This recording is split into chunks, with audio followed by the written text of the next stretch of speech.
สงกรานต์เนาะทำแล้วกับบ้านกับซองอยู่กับครอบครัวมีความสุขการเตรียมการฉลองกันกับมีพอประมาณพอประมาณกันแบบมีความสุขที่จังเขาบอกนะเมื่อวาน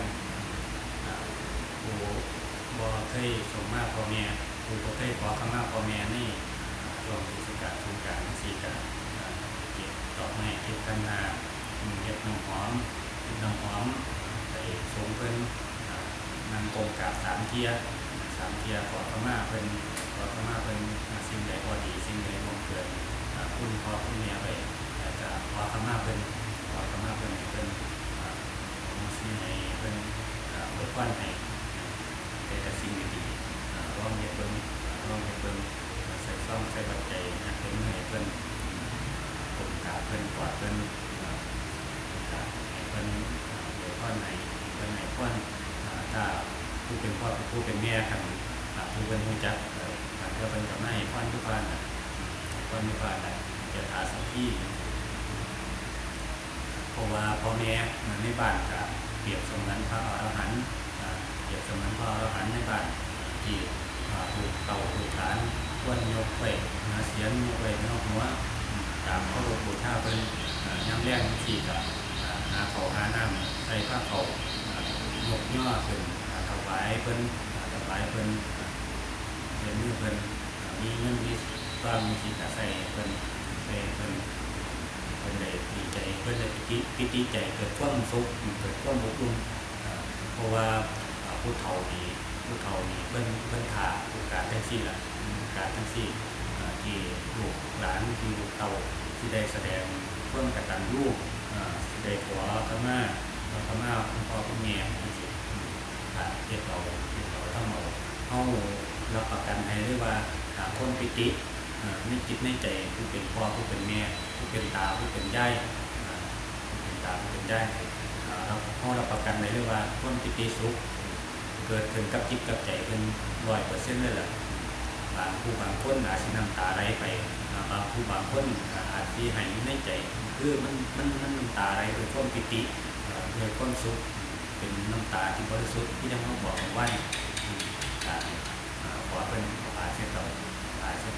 นั่นก็คือความดีจากคุณพ่อคุณแม่ที่บ่ต้องไปปลุกเสกที่บ่ต้องไปยั้งทั้งสิ้นเป็น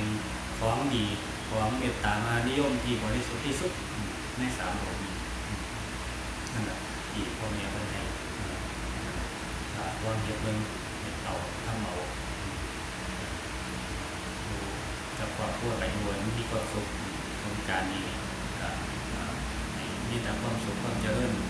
เห็นอย่างทำอย่างใจเจริญรุ่งเรืองมีแต่ความสุขกายสุขใจคิดยังปรารถนายังการให้ได้สมจิตสมใจปรารถนาทุกสิ่งทุกอย่างทุกประการความเจ็บความไข้ความจนอย่าให้มีเก็บให้ใดๆของมากำไรของมาทำอันตรายแจ้งตัวเองและครอบครัวอยู่เย็นเป็นสุขทำการยังประกอบการยังธุรกิจยังการจะเริ่มเรื่องมีแต่คนจะเริ่มเรื่องนี่ยังที่รายกับที่พันไปแล้วกับให้ทำการเป็นดีทุกสิ่งทุกอย่างทุกประการดีมือนี้กับเป็นดีไม่ไทยดีไม่ของไทยการให้ฉลองกันแบบมีความสุขนำเมาในการในปัญญาโลกในจังหวัดถ้ามันมีโอกาสก็ได้กับให้ขอบางลงเพราะว่ามันเป็นน้ำสูญเสียที่จะเข้าวานเป็นน้ำสูญเสียแบบไหนแต่เพื่อมันเป็นน้ำสูญเสียสูญนึงเป็นรับแรกที่มองเห็นเลยก็คือสูญเสียเงินทองเพราะว่าต้องตกนั้นต้องไปซื้อสูญเสียเงินบางคนก็สูญเสียหมู่พวกบางคนก็สูญเสียเครือญาติพี่น้องบางคนก็สูญเสียเพื่อนฟุ้งไปอย่างนั้นนี่คือน้ำสูญเสียการปัญญาโลกจะหน่อยร้องกันมีความสุขอย่าใส่ชีวิตด้วยความประมาทให้มีสติตลอดเวลาทักษะเราจะเข้าหาช่วงนี้เข้าหาเพราะท่านในนี้ยังที่โบราณเข้าหา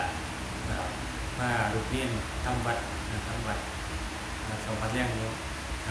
ถ้าจะกิจวัตรโยมสี่ประจำตลอดเข้า เขากับพาพี่น้องเขาเฮ็ดพี่น้องเขากับอยู่น้ำถาดน้ำเพียงวัดน่ะน้ำอยู่น้ำถาดอยู่น้ำถาดน้ำกำแพงวัดในกดในอาทิตย์ในกดในถาดนั่นน่ะพี่น้อง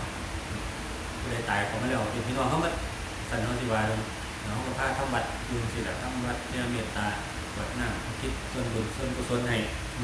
เขาสิมาเฮ็ดบ่มาเฮ็ดอันนั้นก็เดียวของเขาแต่เข้าค่าเฮ็ดอยู่สิอยู่ตลอด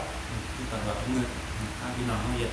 มื้อนี้ฆราวาสญาติโยมพระเจ้ากำลังผมมาสงน้ำท่าแน่สงน้ำท่าแน่ไปสงน้ำกระดูกสงน้ำอาทิสงน้ำดุพี่น้องเขา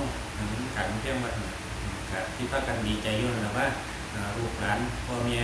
ได้มาสงน้ำปีละเทียดีแล้วประเพณีหลายไปตาม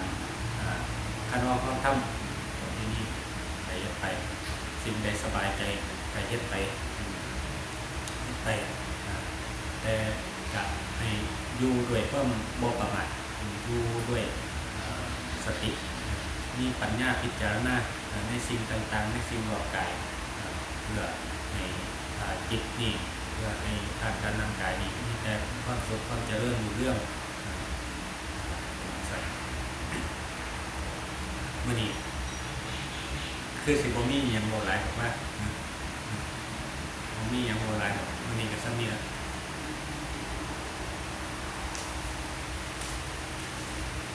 พอแล้ว